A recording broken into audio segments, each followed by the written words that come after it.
Will you just shut up? You don't talk when I'm talking. I actually don't know what I'm doing here with you. I regret the day I met.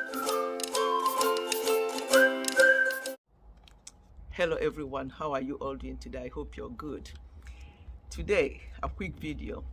We talked last week on parenting and children upbringing. I received a few messages after this, and that meant that I have to do this video. And from the title, you'll know what we're going to be talking about is using our tongue, the damages it can cause in a relationship or marriage. That's what we're going to be talking about today. And as you know, the way I do it, I always like to use a Bible verse to support what I say. Today is from Proverbs 15 verse 4. The soothing tongue is a tree of life, but a perverse tongue crushes the spirit.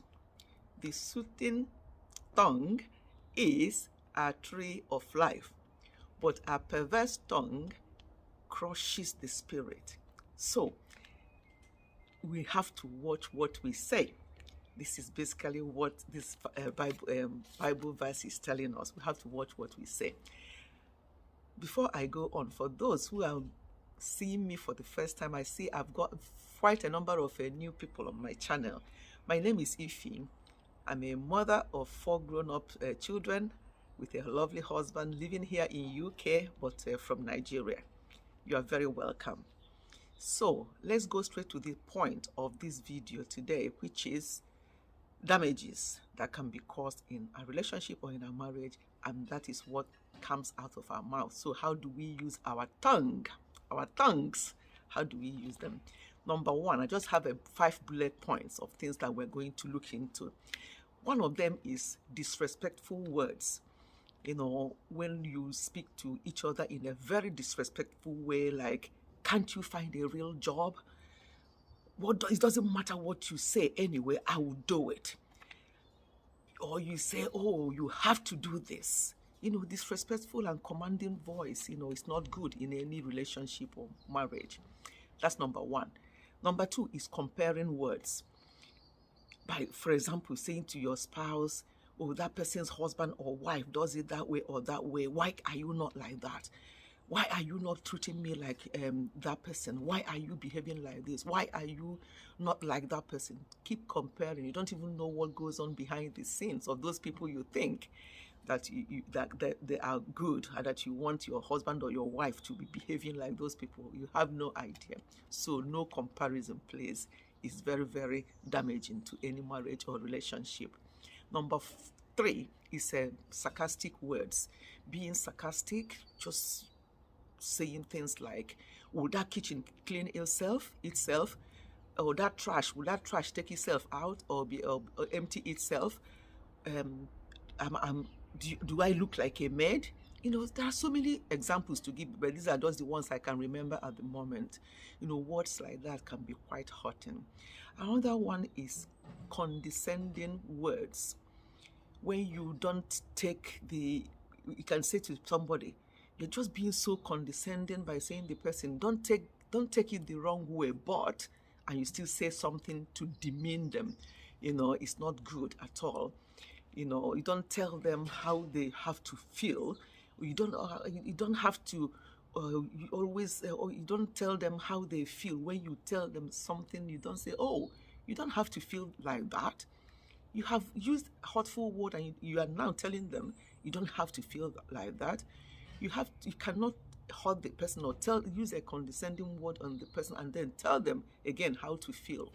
You know, you never, you know, say things like that, or you may be explaining something to somebody in a very condescending way, making the person look like a fool, why can't they understand this? So you start explaining to them and being slow in talking to them, you know, just to explain, just to make a point of the fact that they should have known it. Something like that. Sometimes we do these things without knowing it, that we are doing it, but it affects the other person. So if we are like that, we have to stop it. So that's number 4, condescending words. Let's avoid that. The next one is selfish. Number 5 is selfish words. I really don't care about how you feel. I really don't want to know. I want that car. I want that dress, and I'm getting it. I want to go out today, and I'm going out. I'm talking about relationship here, marriage. It's not always I. That's very, very selfish words to be using. So you don't do that. Always, once you're married and you're in a relationship, it becomes we. Obviously, there are things you can do yourself, but always using the word I, that's selfish. And so these are the 5 points I want us to consider. They may look quite simple, but they are deep. A lot of issues come out of these words: disrespecting or disrespectful words, comparing words, condescending words, sarcastic words, selfish words. We have to look into these words and try to avoid them, because they are quite damaging and they can damage relationships. And having said these 5, another one that I just want to quickly bring up is the fact that you don't always be telling your spouse, oh, I'm fed up with you, I'm going to divorce you. Using that word, the D word, all the time when you have little quarrel is not helpful, because you don't even mean it. And when things become serious, the person will say, well, you always said that anyway, it doesn't matter. So let us avoid using that kind of word all the time. No matter what is going on, try and sort things out, but don't use such words. And don't also always use these words, either saying always or never. These are absolutes. You don't use such words in relationship, because when you say always, that means, maybe, for example, you always do this, you always do that. It's not even correct what you are saying, but you are just saying it out of anger. Or you say, I will never do this for you again. I will never do that. I will never agree with you. Again, you don't even mean it, but you are saying them out of anger and frustration at that time. So some of the things we say is difficult to withdraw later on. So it's always good to think twice before you say something. There's this saying that it's not what you say, but how you say it. So let us be mindful of what comes out of our mouth. This, as I say, this is very short. I just want to go straight to the point. These are just some of the things for us to consider. There are many things we can talk all day, but I just want us to consider these ones and reflect on them. And in my next video, I'm going to be dealing on the antidotes, possible antidotes that we can use to amend some of these damages that our tongues already caused in our relationships. There will be some antidotes that we have to consider. So that will come up in my next video. Thank you so much for watching. And please share this video out. It's a short one. That's why I like making my videos short. And so you can watch to the end and also share with other people so they can benefit as well. And I'll see you in my next video in a couple of days' time. It's going to be a follow-up of this one. God bless you, and I'm sure you have got 1 or 2 things. Remember Proverbs 15 verse 4.